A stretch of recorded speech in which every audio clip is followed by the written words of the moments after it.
Setelah 12 tahun pernikahan, Profesor Baskara Aditama akhirnya menemukan cinta sejati. Ia mengumumkannya pada makan malam ulang tahun pernikahan mereka sambil mengenakan jam tangan yang dibelikan istrinya, duduk di restoran milik istrinya, meminum anggur yang dibebankan ke rekening pribadi istrinya.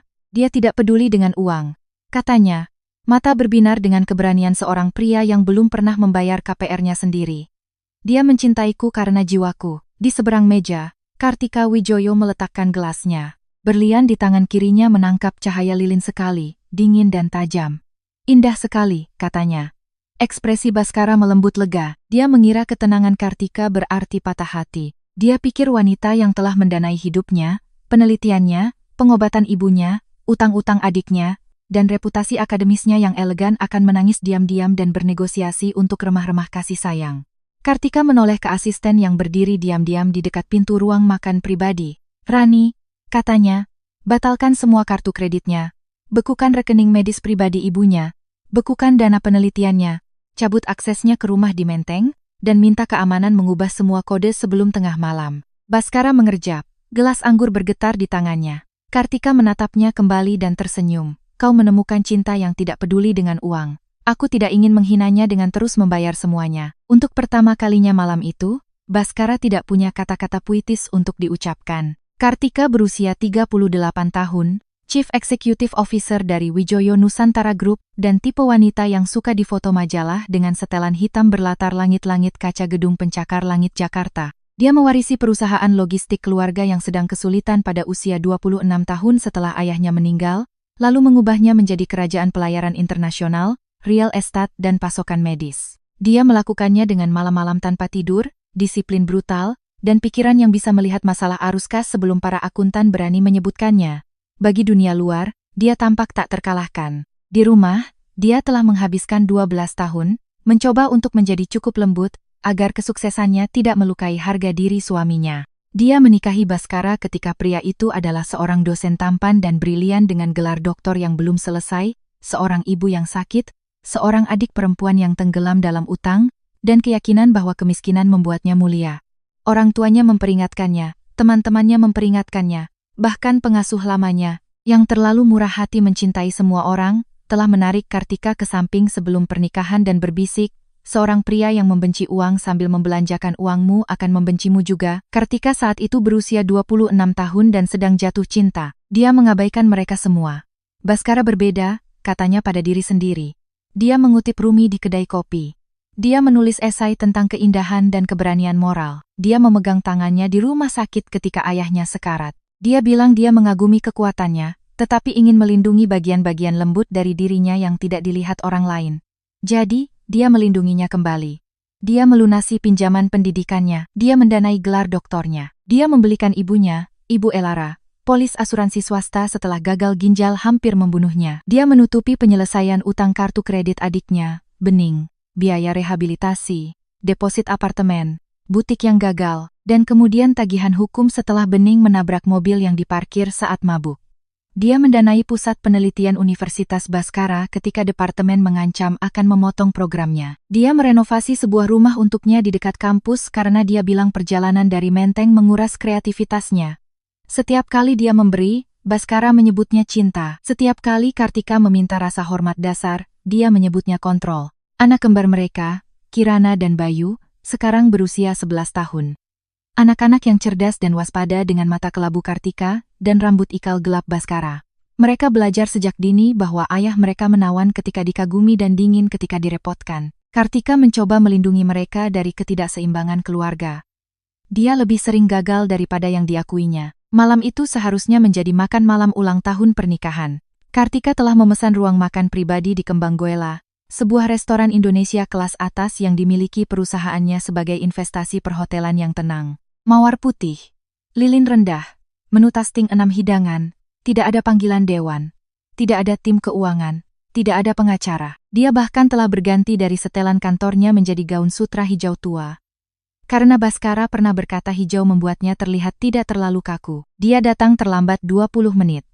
Dia mencium pipinya seperti pria mencium bibi tua. Kemudian dia berbicara selama 10 menit tentang kelelahan moral, sesak emosional, dan tragedi menikah dengan seorang wanita yang mengukur kehidupan melalui neraca keuangan. Kartika mendengarkan. Dia telah bertahun-tahun mendengarkan. Akhirnya, dia menyebut namanya. Larasati. Bukan Kartika. Larasati Hapsari. 23 tahun. Mahasiswa pascasarjana seni rupa. Penerima beasiswa di Universitas Cendekia Bangsa. Mahasiswa di Seminar Sastra Romantis Baskara. Rambut coklat lembut, mata coklat lebar, gaun bekas, dan feed Instagram penuh bunga kering, puisi dengan cahaya lilin, dan keterangan tentang jiwa-jiwa yang menemukan satu sama lain di luar materialisme. Kartika pernah melihat nama itu dalam laporan beasiswa. Wijoyo Nusantara Group mensponsori dana beasiswa itu. Tentu saja, cinta sejati Baskara telah dibayar oleh filantropi istrinya. Dia memahamiku, kata Baskara. Dia tidak melihat seorang penyedia atau sebuah proyek. Dia melihat jiwaku. Kartika melipat serbetnya perlahan. Apakah dia melihat Mercedesnya? Baskara tersentak. Jangan kasar. Apartemen di SCBD? Inilah yang kumaksud. Posisi dosen tetap yang didanai oleh dana abadi dariku? Wajahnya mengeras. Kau tidak bisa mereduksi segalanya menjadi uang. Tidak, kata Kartika. Tapi uang telah mereduksi penderitaanmu selama 12 tahun. Dia berdiri begitu tiba-tiba hingga kursi bergeser di lantai. Aku mau cerai. Begitulah. Tidak diteriakkan. Tidak dibisikkan. Dinyatakan dengan keyakinan penuh seorang pria yang berdiri di atas jembatan yang tidak dia ketahui adalah miliknya. Laras dan aku ingin membangun kehidupan yang bebas dari kontrolmu, katanya. Kehidupan yang sederhana, jujur. Aku tidak butuh kerajaanmu. Kartika menatap jam tangannya lagi. Platinum edisi terbatas, 1,2 miliar rupiah. Kalau begitu kau tidak akan merindukannya. Saat itulah dia memanggil Rani. Maribel telah menjadi asisten eksekutif Kartika selama 8 tahun. Meskipun asisten adalah kata yang terlalu kecil untuk seorang wanita yang bisa mengubah rute kapal kargo, mengintimidasi seorang bankir, dan mengingat nama anak-anak setiap penjaga keamanan. Dia berdiri di dekat pintu. Tablet sudah terbuka, ekspresi sangat netral. Semuanya, tanya Rani. Semuanya. Baskara tertawa sekali. Kau tidak bisa menghentikan perawatan medis ibuku. Aku tidak menghentikan perawatan medis, kata Kartika. Aku menghentikan pendanaan pribadi sukarela dari rekening pribadiku. Ibu Elara punya seorang putra. Mungkin cinta sejati bisa membantunya mengisi formulir asuransi. Kau kejam sekali. Tidak, Baskara. Aku bersikap hormat. Kau bilang kau ingin kehidupan yang tidak tersentuh oleh uangku. Aku mengabulkannya. Mulutnya terbuka, tertutup, terbuka lagi. Kemudian pintu ruang makan pribadi terbuka. Larasati Hapsari melangkah masuk. Dia mengenakan kardigan krem di atas gaun bunga. Rambutnya tergerai, pipi memerah karena gugup atau sandiwara. Di belakangnya berdiri Bening, adik Baskara, dengan jaket payet yang dibelikan Kartika Natal lalu. Kartika memandang dari satu wanita ke wanita lainnya. Betapa ramainya cinta sejati ini. Laras mengangkat dagunya. Aku datang karena Baskara tidak seharusnya menghadapi kekejamanmu sendirian. Baskara tampak ngeri. Laras, sudah kubilang tunggu di luar. Tidak. Dia pindah ke sisinya, menggandeng lengannya. Aku tidak akan bersembunyi lagi. Bening melipat tangannya. Akhirnya, seseorang di keluarga ini punya keberanian. Kartika bersandar di kursinya. Bening, bagaimana butiknya? Wajah Bening memerah. Butik itu telah tutup 18 bulan sebelumnya, setelah Kartika menolak mendanai peluncuran ulang ketiga. Ini bukan tentang aku. Tidak, jarang sekali sampai tagihan datang. Mata Laras berkilat. Kau pikir uang membuatmu lebih baik dari semua orang? Tidak, kata Kartika. Aku pikir membayar kehidupan semua orang memberiku hak untuk tahu kapan mereka berencana meludahi wajahku. Baskara melangkah maju. Jangan bicara padanya seperti itu, pada mahasiswamu. Dia bukan hanya mahasiswaku. Itu bukan pembelaan yang kau kira. Untuk pertama kalinya, sebersit ketakutan melintas di wajahnya. Kebijakan universitas, hubungan dosen mahasiswa, etika hibah, konflik beasiswa, semua detail material membosankan yang lebih suka diabaikan oleh cinta sejati. Kartika menoleh ke Laras. Kau tidak peduli tentang uang? Tidak. Bagus, kalau begitu kembalikan beasiswanya. Laras mengerjap. Apa? Uang kuliahmu, tunjangan tempat tinggal, tunjangan studio, dan beasiswa musim panas didanai melalui program akses seni Wijoyo Nusantara, perusahaanku, uangku. Karena kau percaya uang merusak cinta, aku akan menghilangkan kontaminasi itu. Mulut Laras bergetar. Kau tidak bisa. Rani? Rani mengetuk tabletnya. Tinjauan program dimulai. Pembekuan darurat menunggu audit etika. Laras menatap Baskara. Baskara? Dia menatap Kartika. Ini balas dendam. Tidak, ini konsisten. Bening menggebrak meja. Dasar penyihir sombong. Kakakku mencintaimu sebelum kau berubah menjadi mesin korporat. Kartika menatapnya lama. Dia ingat Bening menangis pada jam 2 pagi karena seorang penagih utang mengancam akan mengambil tindakan hukum. Kartika mentransfer 700 juta rupiah sebelum fajar. Bening berjanji akan berubah. Bening kemudian mengatakan kepada kerabat bahwa Kartika suka mengendalikan semua orang dengan uang. Bening, kata Kartika lembut, sewa apartemenmu berakhir dalam 30 hari. Bening membeku. Apa? Sewa itu atas nama perumahan Wijoyo Nusantara Trust. Aku menahannya di sana agar riwayat kreditmu tidak mempermalukanmu. Kau bisa memperbaruinya atas namamu sendiri jika pemiliknya menerima. Kau tidak bisa mengusirku. Aku tidak mengusirmu. Aku hanya menyingkir dari bawahmu. Jika kau berdiri di atas udara, itu masalah struktural. Untuk sesaat, tidak ada yang berbicara. Lalu Kartika bangkit. Dia mengambil tas genggamnya, berjalan ke pintu, dan berhenti di samping Baskara. Pengacaraku akan menghubungi pengacaramu besok. Malam ini, nikmati cinta murnimu. Makan malam sudah dibayar sampai hidangan penutup. Setelah itu, bar ditutup. Dia pergi sebelum ada yang bisa menemukan kalimat yang cukup kuat untuk mengikutinya. Di dalam mobil, Rani duduk di sampingnya di kursi belakang, masih mengetuk-ngetuk pembatalan. Kode rumah sudah diubah, kata Rani. Kartu kredit dibatalkan. Dana penelitian dibekukan menunggu tinjauan. Administrator medis pribadi Ibu Elara telah diberitahu bahwa pertanggungan berakhir pada tengah malam kecuali dialihkan ke dokter Baskara atau asuransi standar. Bagus, keamanan di Menteng, hapus akses Baskara, Bening, dan Ibu Elara. Bukan anak-anak, tentu saja. Kartika menatap lampu-lampu Jakarta yang meluncur di jendela. Bayangannya tampak tenang. Di dalam, sesuatu pecah dengan cara yang bersih dan final. Rani. Ya? Kirim mobil untuk Kirana dan Bayu dari rumah Menteng. Sekarang. Jari-jari Rani berhenti. Kau pikir dia akan ke sana? Aku pikir orang yang kehilangan akses ke uang akan mencari target yang lebih lunak. Wajah Rani berubah. Aku akan mengirim keamanan. 40 menit kemudian, anak kembar Kartika tiba di penthouse-nya di kawasan SCBD dengan piyama, mantel musim dingin, dan kebingungan. Kirana memeluk tabletnya ke dada. Bayu membawa rubah boneka tua yang pura-pura tidak lagi dibutuhkannya. Keduanya tampak terlalu terjaga. Kartika berlutut di foyer. Sini. Mereka berlari ke arahnya. Selama 1 menit, dia bukan seorang CEO, bukan istri yang tersakiti, bukan seorang wanita yang menjalankan perang finansial dengan presisi bedah. Dia adalah seorang ibu yang memeluk 2 anak yang telah mendengar teriakan di lantai bawah, dan melihat nenek mereka menyebut ibu mereka egois karena portal rumah sakit berhenti berfungsi. Apakah Ayah akan pergi? Bisik Kirana. Kartika memejamkan matanya. Ya. Suara Bayu kecil. Dengan gadis puisi itu, Kartika sedikit menarik diri. Kalian tahu tentang dia? Kirana menunduk. Nenek bilang Ayah pantas mendapatkan seseorang yang manis. Bayu menambahkan. Tante Bening bilang ibu membuat semua orang takut. Begitulah. Kebusukan itu telah mencapai mereka. Kesedihan Kartika mengeras menjadi sesuatu yang lebih kuat. Dengarkan ibu, katanya. Orang dewasa membuat pilihan. Tak satu pun dari ini adalah kesalahan kalian. Kalian tidak harus memilih pihak malam ini. Mata Kirana berkaca-kaca. Aku memilih ibu. Bayu mengangguk dengan garang. Aku juga. Kartika memeluk mereka lagi, lebih erat dari sebelumnya. Semua strategi, semua kemarahan, semua balas dendam menajam di sekitar satu tujuan. Melindungi anak-anak. Pagi berikutnya dimulailah keruntuhan itu. Pukul 07.00.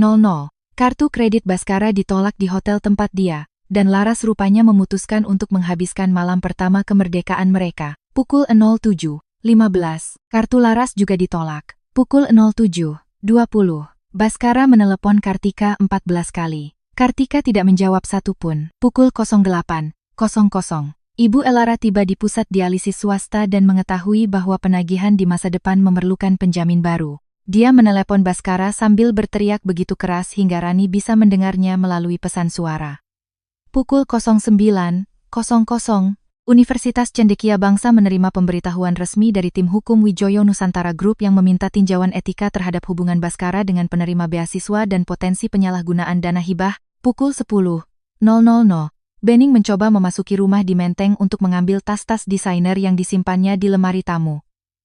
Kode gerbang gagal. Menjelang siang, ketiganya berada di luar rumah.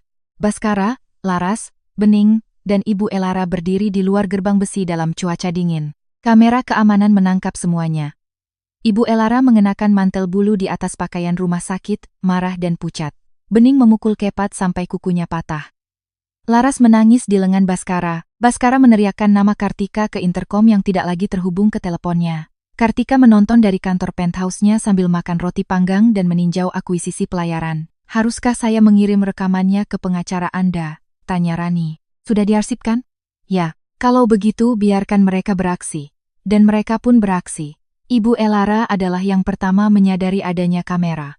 Dia langsung menegakkan tubuh, mengangkat dagu dan menekan satu tangan yang gemetar ke dadanya. Selama 11 tahun dia menyebut Kartika terlalu kaku seperti pebisnis saat Thanksgiving sambil secara pribadi menuntut sopir Kartika mengantarnya ke janji temu pribadi.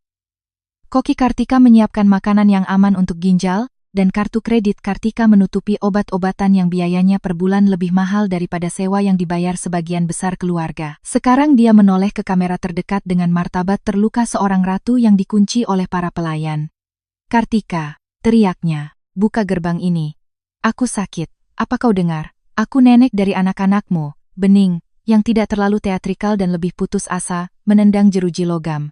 Dasar gila, laptopku ada di dalam sana. Pakaianku ada di dalam sana. Kau tidak bisa seenaknya menjebak barang-barang kami. Rani melirik Kartika. Sebagai koreksi, laptopnya milik Anda, dibeli setelah dia menumpahkan margarita ke laptop terakhir. Arsipkan juga faktur itu. Di layar, Laras menyeka pipinya dengan lengan kardigannya dan menatap Baskara. Kukira kau bilang ini rumahmu. Kalimat itu lembut, hampir seperti anak kecil. Wajah Baskara menegang. Ini rumahku. Tapi bisakah kau membukanya? Itulah pertama kalinya Kartika melihat ilusi itu secara fisik meninggalkannya. Baskara menatap Kepat, interkom, pilar-pilar batu, jalan masuk panjang yang menuju ke rumah tempat dia hidup seperti pangeran penyair, mengeluh tentang materialisme tanpa pernah sekalipun bertanya-tanya siapa yang membayar kru taman. Tangannya bergerak ke sakunya, mungkin untuk sebuah kartu, kunci, beberapa simbol akses. Tidak ada yang berhasil. Gerbang itu tidak peduli dengan jiwanya. Sebuah SUV keamanan hitam melaju perlahan menuruni jalan masuk dan berhenti di dalam gerbang. Kepala keamanan, Pak Markus, keluar. Dia adalah mantan militer, botak, besar, dan setia pada Kartika dengan cara yang tidak rumit seperti orang-orang yang gajinya datang tepat waktu, dan yang majikannya tidak pernah meminta mereka berbohong. Dokter Baskara, kata Markus melalui jeruji. Ibu Kartika telah mengizinkan pengambilan barang-barang pribadi yang penting saja. Obat-obatan, identitas, materi pekerjaan milik Anda pribadi. Seorang staf akan mengemasnya di bawah pengawasan. Ibu Elara terkesiap. Di bawah pengawasan. Ini rumah anakku. Properti ini dimiliki oleh Wijoyo Nusantara Residential Trust. Wanita itu telah meracuni kalian semua. Tidak, Bu. Gaji cair hari Jumat. Rani mengeluarkan suara yang mungkin batuk. Baskara melangkah maju. Markus, ayolah. Kau kenal aku. Ya, Pak. Kalau begitu buka gerbangnya. Tidak, Pak. Penghinaan dari penolakan sopan itu menyebabkan lebih banyak kerusakan daripada teriakan yang pernah ada. Baskara telah dipatuhi selama bertahun-tahun, bukan karena dia memegang kekuasaan, tetapi karena kekuasaan Kartika telah melingkupinya seperti cuaca. Sekarang cuacanya telah berubah, dan semua orang bisa merasakan suhu turun. Laras memeluk dirinya sendiri menahan dingin. Baskara, buku-buku sketsaku ada di mobilmu. Kita akan mengambilnya. Bagaimana? Mobilmu di dalam. Bening berbalik padanya. Oh, ya ampun, bisakah kau berhenti merengek tentang buku sketsa? Obatku ada di dalam sana. Kau baru saja bilang laptop. Aku punya banyak masalah. Ibu Elara berbalik pada keduanya. Cukup. Baskara, telepon istrimu. Jangan panggil dia begitu, bisik Laras. Ibu Elara menatapnya seolah tiba-tiba teringat bahwa wanita muda inilah alasan gerbang ditutup. Dan kau, kata Ibu Elara, suaranya menajam, apa sebenarnya rencanamu? Kau akan menginspirasinya dengan puisi sementara tagihan pengobatanku membayar dirinya sendiri? Laras tersentak. Aku mencintainya. Kalau begitu cintai dia di rumah sakit umum. Baskara menatap ibunya. Bu, apa? Dia menginginkan kehidupan tanpa uang Kartika.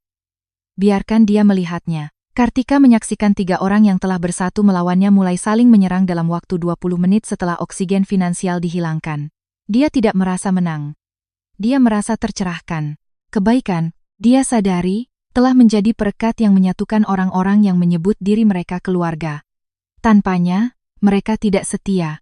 Mereka hanya terjebak dalam cuaca yang sama. Markus meminta 2 anggota staf membawa 3 tas kecil. Paspor dan obat-obatan Baskara, dokumen medis Ibu Elara, dompet dan pengisi daya ponsel Bening, dan buku-buku sketsa Laras dari Mercedes, bukan Mercedes itu sendiri. Kendaraan itu atas nama anak perusahaan Wijoyo. Baskara menatap tas-tas di trotoar. Hanya ini, Markus memberinya pemberitahuan tercetak. Pengacara Anda dapat mengoordinasikan pengambilan properti lebih lanjut. Aku tidak punya pengacara, Anda mungkin akan membutuhkannya. SUV itu kembali ke atas jalan masuk. Untuk waktu yang lama, mereka berempat berdiri di luar gerbang memegang tas-tas kecil seperti pengungsi dari negara yang tidak pernah mereka yakini bisa mengusir mereka. Lalu lutut Ibu Elara lemas. Baskara menangkapnya dengan canggung. Bening berteriak agar seseorang memanggil dokter. Laras berdiri membeku, tangan menekan mulutnya, mungkin belajar untuk pertama kalinya bahwa tragedi kurang romantis ketika tidak ada staf untuk menanganinya. Rani meraih telepon. Kartika menggelengkan kepalanya sekali. Markus sudah menelepon layanan darurat. Anda menyuruhnya? Aku menyuruhnya untuk tidak membiarkan siapapun mati di depan kamera. Rani menatapnya. Itu adalah belas kasihan yang mengenakan mantel yang sangat mahal. Itu manajemen liabilitas. Tentu saja. Ambulans tiba 11 menit kemudian. Ibu Elara dibawa ke rumah sakit umum tempat pertanggungan standarnya masih berlaku. Baskara ikut naik bersamanya. Bening menyusul dengan ojek online setelah menemukan tidak ada kartunya yang berfungsi karena terhubung ke akun tambahan Kartika. Laras berdiri sendirian di dekat gerbang sampai seorang teman kampus dengan enggan setuju untuk menjemputnya. Menjelang matahari terbenam, jalan masuk itu kosong. Kartika menutup rekaman keamanan. Kemudian untuk pertama kalinya sejak di restoran, dia menangkupkan wajahnya di tangannya. Bukan untuk menangis. Untuk bernapas. Teleponnya berdering. Samantha Aditama, sepupu Baskara yang lebih muda, biasanya diam kecuali mencari bantuan. Kartika menjawab dengan speaker. Kartika, ini sudah keterlaluan, kata Samantha. Ibu Elara sakit, kau tidak bisa meninggalkan seorang wanita tua di luar. Ibu Elara punya anak laki-laki, anak perempuan, dan calon menantu spiritual yang menolak materialisme. Jangan kejam. Aku membayar perawatan pribadinya selama 11 tahun sementara dia mengatakan kepada anak-anakku bahwa aku dingin. Kejam adalah jika aku mempercayainya. Samantha ragu-ragu. Baskara bilang kau menghancurkannya. Tidak. Aku berhenti membiayai ilusi bahwa dia sudah mapan.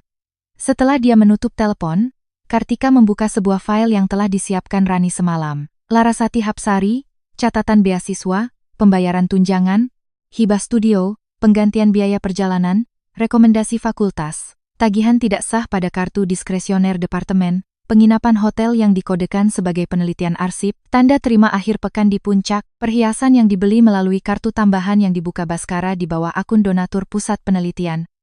650 juta rupiah dalam 6 bulan. Jiwa-jiwa murni, tampaknya, menikmati hotel butik. Siang itu, pengacara Kartika, Pak Wirawan, tiba dengan surat cerai yang dirancang sebelum Baskara bisa menemukan penasihat hukum yang mau berpura-pura bahwa dia punya daya tawar. Wirawan berusia 60 tahun, berambut perak, dan terkenal karena membuat pasangan lawan menangis tanpa meninggikan suaranya. Anda tidak menawarinya apapun di luar apa yang disyaratkan oleh perjanjian pranikah, katanya. Benar. Masalah universitas mungkin akan menekannya untuk menandatangani dengan cepat. Bagus. Hak asuh fisik utama padaku. Hak asuh hukum bersama jika dia menyelesaikan terapi pengasuhan dan tidak mempertemukan anak-anak dengan Laras selama masa transisi. Wirawan membuat catatan. Anda lebih tenang dari yang saya duga. Kartika melirik ke arah pintu ruang media yang tertutup tempat Kirana dan Bayu sedang menonton film. Saya tidak tenang. Saya memprioritaskan. Adil. Ada satu masalah lagi, kata Wirawan. Kartika mendongak. Anak-anak, bukan, cerita publik. Dia akan mencoba membingkai ini sebagai wanita berkuasa yang menghukum seorang akademisi lembut karena jatuh cinta. Dia sudah melakukannya. Kalau begitu kita perlu narasi tandingan yang bersih jika perlu, bukan gosip, tapi fakta. Rani menyelipkan folder lain ke atas meja. Sudah disiapkan. Kartika membukanya. Di dalamnya ada salinan tagihan hibah Baskara, tanda terima hotel, email ke Laras dengan subjek catatan naskah, catatan konflik rekomendasi beasiswa, jejak pembayaran untuk perawatan pribadi Ibu Elara, penyelesaian utang Bening, dan garis waktu ketergantungan finansial yang membuat kata peliharaan terdengar murah hati. Kartika menutup folder itu, jangan rilis apapun kecuali dia memaksanya. Wirawan mengangguk. Sikap menahan diri terlihat baik bagi hakim. Itu juga terlihat baik bagi anak-anak. Itulah bagian tersulit. Bukan memotong kartu kredit, bukan menghadapi Baskara, bukan mendengar orang asing menyebutnya kejam ketika rumor tak terelakkan dimulai. Bagian tersulit adalah memahami bahwa Kirana dan Bayu suatu hari nanti akan membaca beberapa versi dari cerita ini, dan Kartika harus meninggalkan martabat yang cukup dalam catatan agar mereka bisa bernapas. Bagaimana jika dia memohon di depan mereka? Tanyanya. Mungkin saja. Bagaimana jika Ibu Elara memberitahu mereka aku mencoba membunuhnya? Mungkin saja. Bagaimana jika mereka membenciku karena mengakhiri keluarga? Wirawan, yang telah mewakili miliarder, politisi, aktor, dan orang-orang yang percaya diri mereka terlalu penting untuk menerima konsekuensi, melunak secara tak terduga. Anak-anak sering membenci orang tua yang membuat kenyataan terlihat.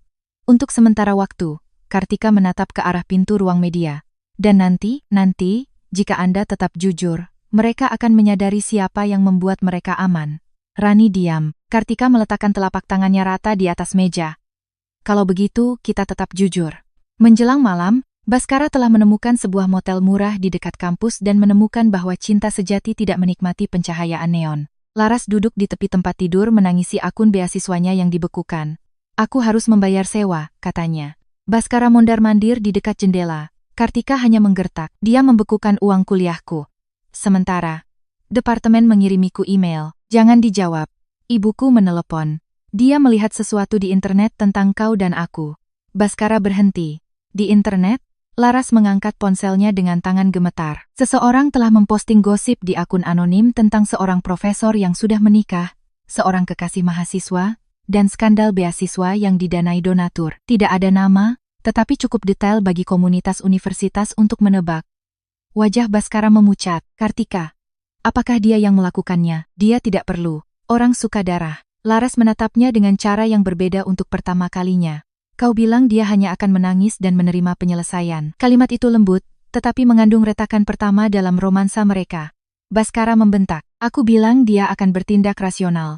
Ini tampak rasional bagi seseorang yang membenci kita. Dia tidak membenciku. Laras menatap. Baskara, dia mengganti kunci. Dia tidak menjawab, karena di suatu tempat di bawah kemarahannya, dia tahu kebenarannya. Kartika tidak cukup membencinya untuk berteriak. Dia hanya berhenti cukup mencintainya untuk mensubsidi delusinya. Keesokan paginya, Wirawan menyerahkan surat panggilan kepadanya di universitas. Tidak secara pribadi, tidak dengan kejam, hanya dengan tepat. Baskara sedang meninggalkan rapat fakultas, ketika seorang jurusita menyerahkan surat-surat itu di depan 3 rekan kerja, 2 mahasiswa pasca sarjana, dan asisten dekan. Dalam waktu 1 jam, dekan meminta kehadirannya. Dekan Harun memasang ekspresi yang digunakan para administrator ketika uang donatur dan skandal bertabrakan. Baskara, katanya, kita punya masalah. Istriku mempersenjatai politik universitas dalam perselisihan rumah tangga. Dekan menyelipkan sebuah folder di atas meja. Ini termasuk dokumentasi hubungan intim dengan Mbak Larasati, penerima dana beasiswa yang terkait dengan surat rekomendasimu dan tagihan ke akun donatur departemen untuk perjalanan pribadi. Perut Baskara melilit. Itu di luar konteks. Konteks jarang membantu tanda terima hotel. Kartika pendendam. Wijoyo Nusantara Group telah menangguhkan dana abadi 28 miliar rupiah yang mendukung pusat penelitianmu sambil menunggu tinjauan. Baskara mencengkeram sandaran tangan. Dia tidak bisa melakukan itu. Dia sudah melakukannya. Pekerjaanku penting. Kalau begitu seharusnya bisa bertahan tanpa menagih akhir pekan romantis sebagai penelitian naskah. Pukul 17.00, Baskara diskors dari tugas administrasi. Pukul 18.00, email departemennya dikunci. Pukul 19.00, Laras tidak lagi menjawab teleponnya. Kartika mendengar berita itu dari Rani saat menandatangani dokumen di kantornya. Dia diskors, kata Rani. Bagus, Mbak Larasati telah pindah dari motel. Cepat sekali, kemurnian bepergian tanpa beban. Kartika hampir tertawa, lalu dia menahan diri. Itu bukan kegembiraan, tepatnya. Itu adalah kelegaan aneh menyaksikan kenyataan akhirnya menagih orang-orang yang telah membebankan segalanya pada keheningannya. Negosiasi perceraian terjadi 3 hari kemudian di ruang konferensi Wirawan. Baskara tiba dengan mengenakan blazer biru tua yang sama yang digunakannya untuk mengajar, tetapi terlihat berbeda tanpa kepercayaan diri di dalamnya. Rambutnya tidak disisir di bagian tepi. Wajahnya telah kehilangan cahaya intelektualnya dan mendapatkan kelelahan kelabu seorang pria yang telah belajar bahwa utilitas, obat-obatan, makanan, uang kuliah, dan kamar hotel bukanlah metafora. Pengacaranya, seorang pria gugup bernama Peter Lang, membolak-balik perjanjian pranikah dengan keputusasaan yang terlihat. Dokter Baskara ingin menyelesaikan ini dengan hormat, kata Peter. Kartika duduk di seberang meja dengan setelan putih. Kirana dan Bayu aman bersama orang tuanya di sebuah villa di Bali. Rani berdiri di belakangnya. Wirawan duduk di sebelah kanannya. Hormat seharusnya sebelum ada mahasiswa, kata Wirawan. Baskara menatap Kartika. Kau menikmati ini. Tidak, kau menghancurkan karierku. Kau menagih perselingkuhanmu ke akun donatur. Aku membuat kesalahan, kau membuat faktur. Peter berdeham. Penyelesaian yang diusulkan tidak memberikan tunjangan pasangan di luar pembayaran transisi terbatas dari perjanjian pranikah. Benar, kata Wirawan. Dokter Baskara secara finansial bergantung selama pernikahan. Kartika menatap Baskara, ungkapan yang akhirnya menemukan pemiliknya. Seorang pria simpanan, katanya lembut. Baskara tersentak. Dia ingat mengatakannya. Dia ingat kebanggaan di dalamnya. Cara dia menggunakan ketergantungannya sendiri sebagai tuduhan terhadapnya. Aku sedang marah, katanya. Kau jujur. Dia mencondongkan tubuh ke depan. Kartika, tolong. Ibuku butuh pengobatan. Kalau begitu obati dia. Aku tidak punya uang sebanyak itu. Kau punya adik perempuan. Kau punya kerabat. Kau punya cinta sejati. Wajahnya berkerut. Laras pergi. Kartika tidak merasakan apa-apa. Itu mengejutkannya. Benarkah? Ibunya menyuruhnya pulang. Dia bilang dia butuh ruang. Kemurnian sangat sibuk. Dia memejamkan matanya. Aku bodoh. Ya, tapi 12 tahun, Kartika, apakah itu tidak berarti apa-apa? Itu menyakitkan. Bukan karena dia menginginkannya kembali, karena 12 tahun tidak bisa berarti apa-apa tanpa membuat wanita yang telah menjalaninya terlihat bodoh. Itu berarti aku mencoba, katanya. Itu berarti aku memperhatikan. Itu berarti aku salah mengira pengorbanan dengan cinta terlalu lama. Aku mencintaimu. Kau suka dilindungi olehku. Itu tidak adil. Adil adalah perjanjian di depanmu. Wirawan menyodorkan pena ke arah Baskara. Tanda tangani hari ini, katanya, dan Ibu Kartika tidak akan menuntut penggantian pribadi untuk tagihan diskresioner sambil menunggu proses universitas. Tolak, dan kita akan memulai proses discovery yang cukup luas, untuk mempermalukan semua orang yang membantumu membelanjakan uangnya. Peter Lang mencondongkan tubuh ke arah Baskara dan berbisik dengan mendesak. Suaranya rendah, tetapi ruangan itu cukup sunyi sehingga semua orang mendengar beberapa patah kata. Ambil saja. Lebih baik daripada litigasi. Berkas etikanya buruk. Risiko hak asuh. Baskara menatap pena itu seolah-olah Wirawan telah meletakkan pisau di atas meja. Ini memberinya segalanya. Kartika menatapnya dengan mantap. Tidak, ini meninggalkanmu dengan nama, gelar, buku, pakaian, tabungan pribadimu, dan kesempatan untuk menjadi pria mandiri yang kau gambarkan saat makan malam. Kau mengejekku. Aku mengutipmu. Dia menelan ludah. Bagaimana dengan rumah itu? Dimiliki oleh Perumahan Dosen Wijoyo Nusantara LLC. Aku tinggal di sana. Kau tinggal di sana gratis. Perpustakaanku ada di sana. Buku-bukumu akan diantar. Kantorku, universitas menguncinya. Wajahnya menegang. Kau merencanakan semua ini? Tidak, Baskara. Aku memperhatikan selama 12 tahun. Perencanaan hanya butuh 1 malam. Peter memejamkan matanya sejenak, mungkin meratapi kemungkinan kliennya akan berhenti berbicara. Baskara bersandar, mengusap kedua tangannya ke rambutnya. Untuk pertama kalinya, dia terlihat tidak seperti seorang sarjana tragis dan lebih seperti seorang pria paruh baya yang menemukan bahwa penderitaan estetis tidak membayar tagihan. Laras benar tentang satu hal, katanya getir. Kau menakutkan. Kartika mempertimbangkannya. Tidak, yang menakutkan adalah menyadari berapa banyak orang yang membangun kehidupan di atas seorang wanita yang terus mereka hina. Dia menatapnya saat itu, benar-benar menatap, dan sebagian dari kemarahannya pecah menjadi panik. Aku tidak tahu bagaimana melakukan ini. Melakukan apa? Hidup seperti ini. Tanpa aku membayarnya? Dia tersentak. Tanpa segalanya. Selama 12 tahun, Kartika telah salah mengira ketergantungannya sebagai keintiman. Dia membutuhkannya. Oleh karena itu dia berarti. Dia pulang karena rumahnya nyaman, oleh karena itu dia mencintai pembuat kenyamanan itu. Dia memuji kesederhanaan karena kerumitan ditangani sebelum mencapainya. Sekarang pertunjukan telah berakhir, dan di baliknya bukanlah seorang pemberontak romantis. Itu adalah seorang pria ketakutan dengan selera mahal dan tanpa infrastruktur. Kau akan belajar, katanya. Kau terdengar seolah-olah kau tidak peduli jika aku menderita. Jari-jari Kartika menegang sekali di sandaran tangan. Aku sangat peduli sehingga aku mencegah penderitaan sebelum mencapaimu. Kau menyebut itu penjara? Aku membuka pintunya. Hening. Baskara menatap kertas-kertas itu. Teleponnya bergetar. Ibu Elara. Rani membaca notifikasi dari tempatnya berdiri. Pusat dialisis ibumu telah meninggalkan 6 pesan. Tangan Baskara gemetar. Dia menandatangani. Pena itu menggores halaman, jelek dan final. Setelah selesai, Kartika berdiri. Baskara menatapnya dengan mata merah. Akankah kau pernah memaafkanku? Mungkin. Harapan berkelip. Dia memadamkannya. Tapi pengampunan bukanlah dia meninggalkan ruangan. Di luar, Rani berjalan di sampingnya menuju lift. Anda ingin tahu apa yang terjadi selanjutnya? Tanya Rani. Tidak, biasanya Anda ingin tahu. Tidak kali ini. Tapi kehidupan tetap memberitahunya. Ibu Elara pindah dari perawatan swasta ke jadwal rumah sakit umum, dan menemukan bahwa perawat tidak merespons dengan baik ketika disebut pelayan. Bening kehilangan apartemennya, pindah dengan seorang teman, lalu membakar jembatan itu dengan menjual tas desainer temannya secara online. Baskara menyewa apartemen 1 kamar tidur di dekat kampus dan mengambil pekerjaan terjemahan saat dalam penyelidikan universitas. Laras kembali ke kampung halamannya, dan memposting 1 esai terakhir tentang bertahan dari pria yang lebih tua yang manipulatif sebelum menghapus akunnya ketika para komentator bertanya tentang uang beasiswa.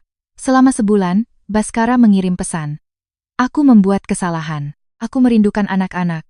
Aku merindukan kita yang dulu. Aku tidak pernah menginginkan uangmu. Kartika hanya menjawab melalui aplikasi pengasuhan. Kirana dan Bayu menemuinya setiap akhir pekan kedua dalam pengaturan yang diawasi pada awalnya. Dia membawa buku dan berusaha terlalu keras. Kirana sopan, Bayu lebih dingin. Anak-anak bisa memaafkan dengan lambat ketika orang dewasa berhenti meminta mereka untuk bergegas. Suatu hari Sabtu setelah kunjungan, Bayu masuk ke mobil Kartika dan berkata, "Ayah bertanya apakah ibu membencinya." Kartika tetap memegang kemudi. "Apa yang kau katakan?" "Aku bilang aku tidak tahu, tapi kurasa ibu berhenti membayarnya dan dia pikir itu benci." Kirana melihat keluar jendela. "Nenek dulu bilang ibu bertingkah seperti Bang, tapi Bang tutup ketika orang mencuri darinya." Tenggorokan Kartika tercekat. "Kalian seharusnya tidak perlu mendengar hal-hal itu." Bayu mengangkat bahu, tetapi matanya basah. "Kami tetap mendengarnya." Malam itu, setelah anak-anak tertidur, Kartika berjalan sendirian di rumah menteng. Ruangan-ruangannya terlalu besar, terlalu dihiasi dengan kompromi-kompromi lama. Buku-buku Baskara masih memenuhi ruang kerja. Peralatan medis Ibu Elara pernah menempati kamar tamu. Kotak-kotak penyimpanan bening telah dipindahkan, meninggalkan persegi panjang debu di lantai lemari. Kartika berdiri di kamar tidur utama dan menatap tempat tidur. Selama bertahun-tahun, dia tidur di samping seorang pria yang membenci kehidupan yang diberikan oleh hasil kerjanya. Selama bertahun-tahun, dia bangun pagi, memeriksa pasar, menjawab panggilan rumah sakit, menangani formulir sekolah, menyetujui transfer kawat, dan menyebutnya pernikahan. Dia tidak menangis, bukan karena dia kuat, karena dia lelah menyirami kuburan. Minggu berikutnya, dia menjual rumah menteng. Dia membeli sebuah penthouse yang menghadap ke jantung kota Jakarta dan memberi Kirana dan Bayu hak untuk mendesain kamar mereka sendiri tanpa berkonsultasi dengan seorang dekorator. Kirana memilih dinding biru tua dan rak untuk novel fiksi ilmiah. Bayu memilih hijau, dinding panjat, dan meja yang menghadap taman. Kartika menyimpan 1 kamar untuk dirinya sendiri. Bukan kantor. Sebuah ruangan tanpa layar, tanpa asisten, tanpa model keuangan, tanpa binder krisis. Hanya buku, piano yang sedang dia pelajari kembali, dan kursi di dekat jendela tempat dia bisa minum teh, tanpa harus berguna bagi siapapun. Awalnya, dia tidak tahu apa yang harus dilakukan di sana. Kegunaan telah menjadi kecanduannya. Kemudian pada suatu hari Minggu yang hujan, Kirana masuk dengan selimut, Bayu mengikuti dengan coklat panas. Dan ketiganya duduk di ruangan yang sunyi membaca buku yang berbeda. Tidak ada yang membutuhkannya untuk menyelesaikan apapun. Tidak ada yang meminta uang. Tidak ada yang menuduhnya dingin karena ruangan itu hangat. Kartika menyadari kedamaian tidak datang seperti kembang api. Itu duduk di sampingmu dengan tenang sampai sistem sarafmu percaya itu bisa tinggal. 2 tahun kemudian, Wijoyo Nusantara Group menyelesaikan akuisisi terbesarnya dalam sejarah perusahaan. Kartika muncul di sampul majalah keuangan dengan jaket putih, uban mulai muncul di pelipisnya, mata jernih, judul berita yang blak-blakan. Wanita yang berhenti mendanai pengkhianatannya sendiri. Dia benci judul itu. Rani menyukainya. Ikonik, kata Rani. Menjatuhkan 3 salinan di meja Kartika. Dramatis. Akurat. Aku tidak berhenti mendanai pengkhianatan sebagai strategi bisnis. Tidak, tapi itu teruji dengan baik. Kartika memutar matanya. Siang itu, Baskara mengirim pesan melalui aplikasi pengasuhan. Selamat atas artikelnya. Anak-anak bangga padamu, aku juga. Meskipun aku tahu itu tidak berarti banyak sekarang. Kartika membacanya sekali. Lalu dia meletakkan teleponnya. Tidak ada rasa sakit yang muncul, tidak ada kemarahan, hanya kesedihan yang jauh, hampir lembut untuk versi mereka yang tidak bertahan. Dia menjawab, terima kasih. Mohon konfirmasi penjemputan jam 6 sore. Dia mengonfirmasi. Itu saja. Sebulan kemudian, dia meminta untuk bertemu.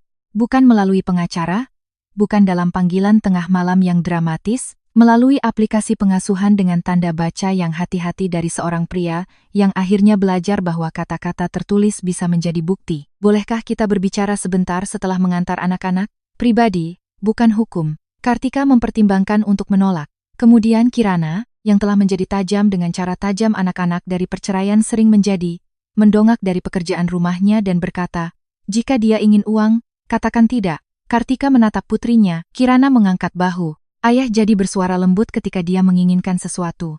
Kalimat itu mendarat seperti batu kecil di air yang dalam.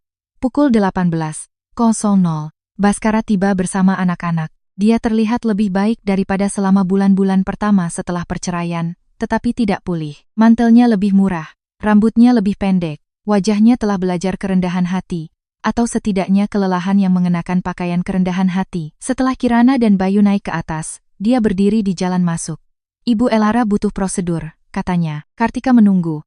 Asuransi menanggung sebagian, tidak semua. Saya turut prihatin mendengarnya. Dia menelan ludah. Saya bertanya-tanya apakah Anda mungkin bisa membantu. Begitulah, bukan cinta, bukan penyesalan, kebutuhan, kembali ke pintu yang pernah dihina. Kartika menatap pria yang telah dia tanggung selama 12 tahun. Dia tidak merasakan kebencian, yang mengejutkannya.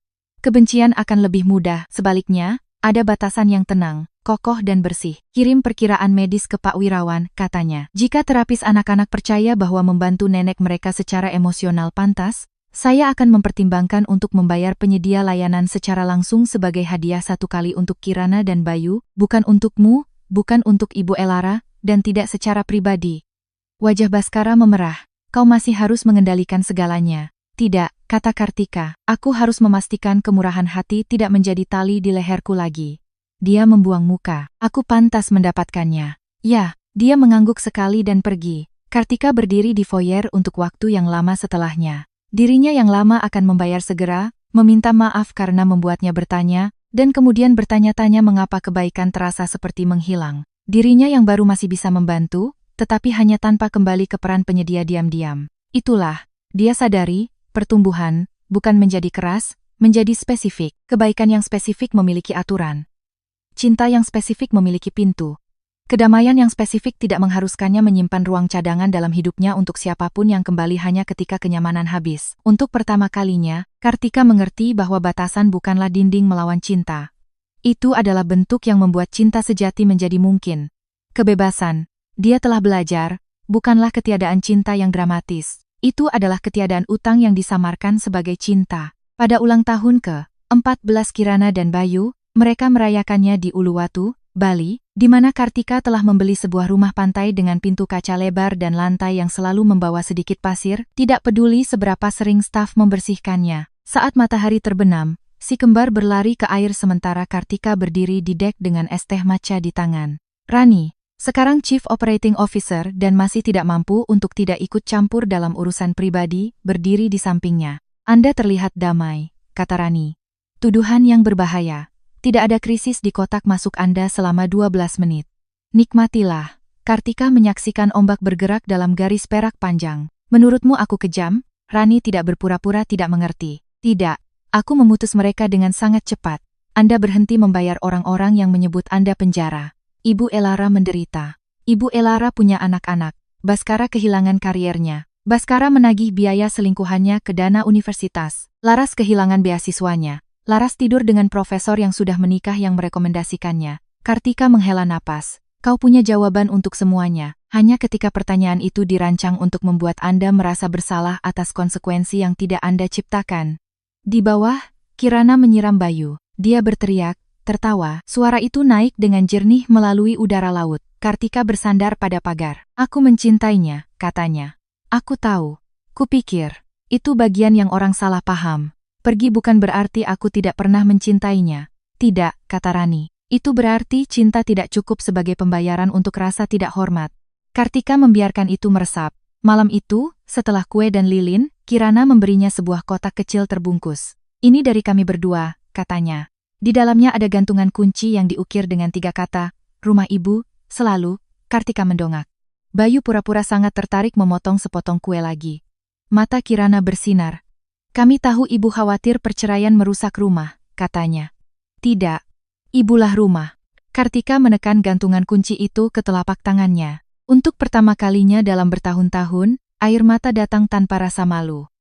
Bukan air mata yang diharapkan Baskara saat makan malam ulang tahun pernikahan. Bukan air mata putus asa seorang wanita yang memohon untuk dipilih. Ini berbeda, bersih, bersyukur, bukti bahwa hatinya tidak mengeras. Itu hanya berhenti berdarah untuk orang-orang yang menikmati kehangatan. Kemudian, ketika rumah menjadi sunyi dan si kembar tertidur dengan kulit terbakar matahari dan bahagia, Kartika berjalan ke balkon sendirian. Samudera Hindia sekarang gelap, tak berujung dan berisik. Dia teringat Baskara mengatakan cinta sejati tidak peduli tentang uang. Mungkin dia setengah benar. Cinta sejati tidak peduli tentang uang sebagai kostum, pertunjukan, atau senjata. Tetapi cinta sejati peduli tentang kerja keras, obat-obatan, sewa, makanan, sekolah, keamanan, waktu, arsitektur tak terlihat yang membuat orang tetap hidup. Siapapun yang mengejek hal-hal itu sebagai materialistis biasanya berdiri di atas fondasi orang lain. Kartika telah menghabiskan 12 tahun menjadi fondasi itu. Kemudian suatu hari, dia melangkah pergi. Strukturnya runtuh. Dan di bawah reruntuhan, dia menemukan dirinya sendiri. Dia bukan mantan istri yang pahit, bukan CEO yang dingin, bukan seorang romantis yang gagal, bukan seorang wanita yang terlalu kuat untuk dicintai. Dia adalah seorang ibu, seorang pembangun, seorang wanita yang akhirnya mengerti bahwa kemurahan hati tanpa batas bukanlah kebajikan. Itu adalah penghapusan diri yang lambat. Dia mengangkat gelasnya ke arah lautan. Untuk cinta sejati, bisiknya, bukan versi Baskara, bukan puisi laras.